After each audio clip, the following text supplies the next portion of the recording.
ஆண்டவராகிய இயேசு கிறிஸ்துவின் நாமத்திற்கு மகிமை உண்டாவதாக. இந்த நல்ல நாளிலே உங்கள் யாவரையும் நான் வாழ்த்துகிறேன். இந்த நாளின் தியானத்திற்கு என்று தெரிந்து கொள்ளப்பட்ட வேத பகுதி 1 பேதுரு 2 அதிகாரம் 3 1 Peter chapter 2 verse 3. நீங்கள் வளரும்படி புதிதாய் பிறந்த குழந்தைகளைப் போல திருவசனமாகிய களங்கமில்லாத ஞானப்பாலின் மேல் வாஞ்சையாகிருங்கள். ஆமென். பிரியமானவர்களே, நான் வாசிக்க கேட்டதான இந்த வார்த்தைகளிலே அப்போஸ்தலனாகிய பேதுரு இங்கே புதிதாய் பிறந்த விசுவாசிகள், அதாவது மறுபடியும் பிறந்தவர்கள், ஜனிப்பிக்கப்பட்டவர்கள் ஏனென்று சொன்னால் 1 அதிகாரம் 23 நான் வாசிக்கும் போது, அழிவுள்ள வித்தினால் அல்ல, என்றென்றைக்கும் நிற்கிறதும் ஜீவனுள்ளதுமான தேவ வசனமாகிய அழிவில்லாத வித்தினாலே மறுபடியும் ஜனிப்பிக்கப்பட்டு இருக்கிறீர்களே. born again experience. கர்த்தருடைய வார்த்தையினாலே அழிவில்லாத வித்து, த சீட், ஆண்டவருடைய வார்த்தை, அந்த வார்த்தையினாலே நம்ம we have been regenerated, நம்ம மறுபடியும் பிறந்திருக்கிறோம். அப்படி பிறந்த பிள்ளைகள், அப்படி பிறந்த குழந்தைகளுடைய வாழ்க்கையிலே ஒருவன் மறுபடியும் பிறந்திருக்கிறான் என்பதற்கு என்ன அடையாளம் என்று சொன்னால், ஒரு குழந்தை பிறந்துச்சுன்னா அந்த குழந்தை அழுகணும். சாதாரணமாக அழுகலைன்னா அந்த குழந்தைய தட்டுவாங்க, முதுகில் தட்டுவாங்க, அந்த குழந்தைய போட்டு உலுக்குவாங்க, எல்லாம் செய்வாங்க. சில குழந்தைகள் பிறந்தவொன்னே அழுகாது. அப்போது குழந்தைகள் பிறந்தவொன்னே அழுகும். எதுக்கு அழுகும்? பால் குடிக்கிறதுக்கு அழுகும். உடனடியாக அதற்கு தாய்ப்பாலை கொடுப்பார்கள். அது பயங்கரமாக கத்தி அழுதுட்ருக்கோம், பால் கொடுத்த உடனே அழுகை நிறுத்திடும். அதே மாதிரி தான் மறுபடியும் பிறந்தவர்கள், கிறிஸ்துவுக்குள் மறுபடியும் ஜனிப்பிக்கப்பட்டவர்கள், அவர்கள் ஜனிப்பிக்கப்பட்டிருக்கிறோம் என்பதற்கு என்ன அடையாளம் என்று சொன்னால், களங்கமில்லாத திருவசனமாகிய களங்கமில்லாத ஞானப்பாலின் மேல் அவர்கள் வாஞ்சையாயிருப்பார்கள். அந்த வாஞ்சை இருக்கும். எப்படா நமக்கு அந்த பால் கிடைக்கும்? அந்த குழந்தை பாருங்க, அப்பப்போ அழுகும், அவ்வப்போது அழுதுகிட்டே இருக்கும், அழுகும் பொழுதெல்லாம் பால் கொடுப்பாங்க. அதுபோல ஒருவன் மறுபடியும் பிறந்திருந்தானே ஆனால் அவன் வேத வார்த்தைகளை அவன் உட்கொண்டு கொண்டே இருப்பான். அவ்வப்போது தேவனுடைய வார்த்தைகளை படித்து கொண்டு இருப்பான்.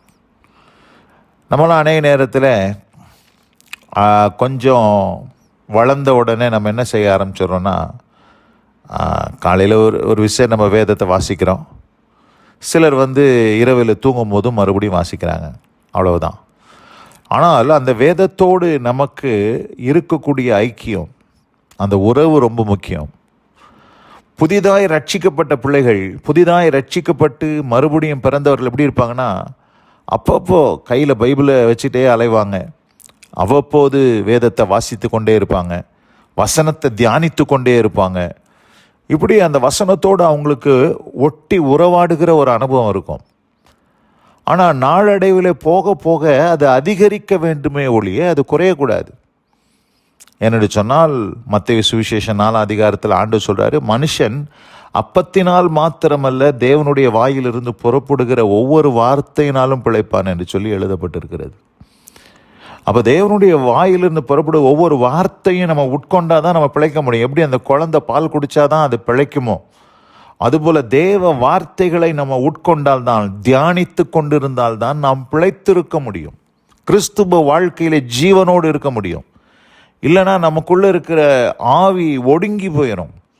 நமக்குள்ள எப்படி நாம் மரித்தவர்களாக இருந்த நம்மை உயிர்ப்பித்தாரோ, மறுபடியும் ஒரு மரணம் நிகழ்வதற்கு ஏது உண்டாகும் என்பதை நாம் மறந்து விடவே கூடாது. அதனால தான் நம்ம அந்த களங்கமில்லாத ஞானப்பாலை, திருவசனமாகிய களங்கமில்லாத ஞானப்பாலை புதிதாய் பிறந்த குழந்தைகளாக நம்ம உட்கொண்டு கொண்டே இருக்க ஆண்டவர் நமக்கு கிருபை செய்ய வேண்டும். வெறும் பாலை மாத்திரம் குடித்து கொண்டிருந்தால் போதாது. பால் குடித்த பிற்பாடு நாம் செய்ய வேண்டிய காரியம், பலமான ஆகாரத்தை நாம் சாப்பிட வேண்டியவர்களாய் மாற வேண்டும். வேதத்தில் வாசிக்கும் போது எபிரேயர் 5 அதிகாரத்திலே நான் வாசிக்கிறேன், 12 வாசிக்கிறேன். காலத்தை பார்த்தால் போதகராய் இருக்க வேண்டிய உங்களுக்கு தேவனுடைய வாக்கியங்களின் மூல உபதேசங்களை மறுபடியும் உபதேசிக்க வேண்டியதாக இருக்கிறது.